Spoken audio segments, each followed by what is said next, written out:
চারপাশের প্রকৃতি যখন আপন মহিমায় উদ্ভাসিত, তখন মন ভরে ওঠে এক অনাবিল প্রশান্তিতে।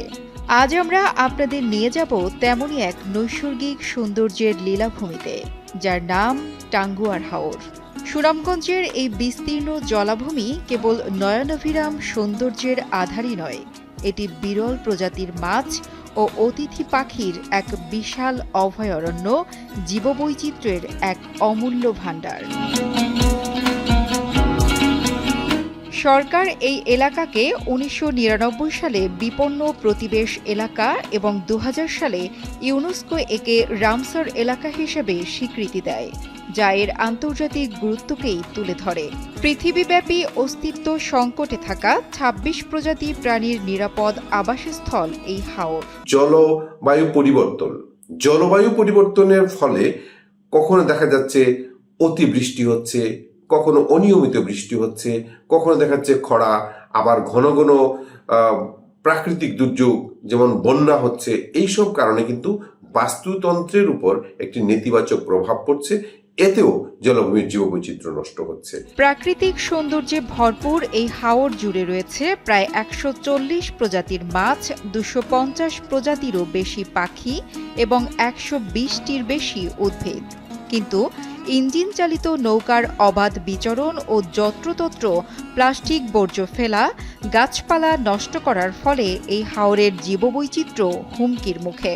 এই জীববৈচিত্র্যের সঙ্গে ওতপ্রোতভাবে জড়িয়ে রয়েছে হাওর পাড়ের মানুষের জীবন জীবিকা। এই ঈদে জামা জুতো অ্যাকসেসরিজের ডিসকাউন্ট।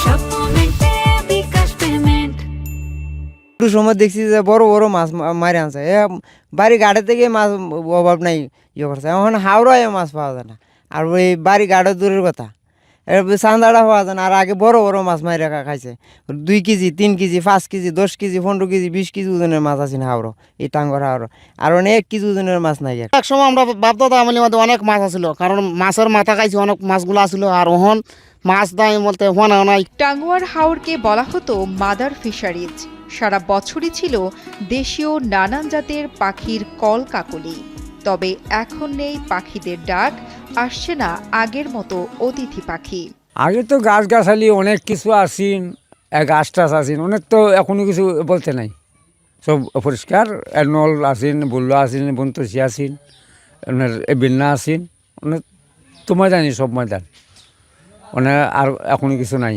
প্রচুর মাছ ছিল, প্রচুর জঙ্গল ছিল, ভাগ ভাল্লুক ছিল, এখন এগুলি নাই। প্রশাসনিক নিয়ন্ত্রণ থাকা সত্ত্বেও বন্ধ হয়নি অসাধু চক্রের তৎপরতা।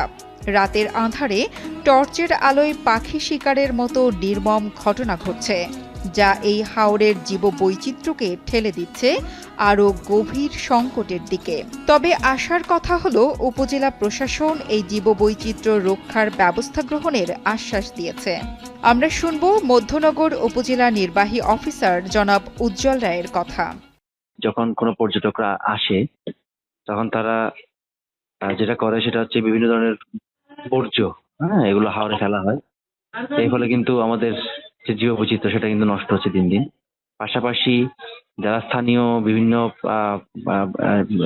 লোকজন আছেন, যারা বিভিন্ন ধরনের জাল ব্যবহার করে, নিষিদ্ধ জাল ব্যবহার করে, বিষ প্রয়োগ করে মাছ নিধন করছেন। এর ফলে কিন্তু আমাদের মৎস্যের যে ভান্ডারটা সেটা কিন্তু দিন দিন সংকুচিত হয়ে আসছে। তো আসলে সামগ্রিকভাবে টাঙ্গুয়ার হাওরের অবস্থা আসলে খুব একটা ভালো না। আমরা চেষ্টা করছি, প্রশাসনের পক্ষ থেকে নিয়মিত সেখানে অভিযান চালাচ্ছি। প্রশাসনের উদ্যোগ নিঃসন্দেহে প্রশংসনীয়। তবে টাঙ্গুয়ার হাওরের মতো বিশাল ও গুরুত্বপূর্ণ একটি প্রতিবেশ ব্যবস্থার সুরক্ষা কেবল একক কোনো পক্ষের দ্বারা সম্ভব নয়, প্রয়োজন সম্মিলিত প্রচেষ্টা। আল আমিন সালমানের তথ্য ও ভিডিও চিত্রে ডেস্ক রিপোর্ট, কালের কণ্ঠ।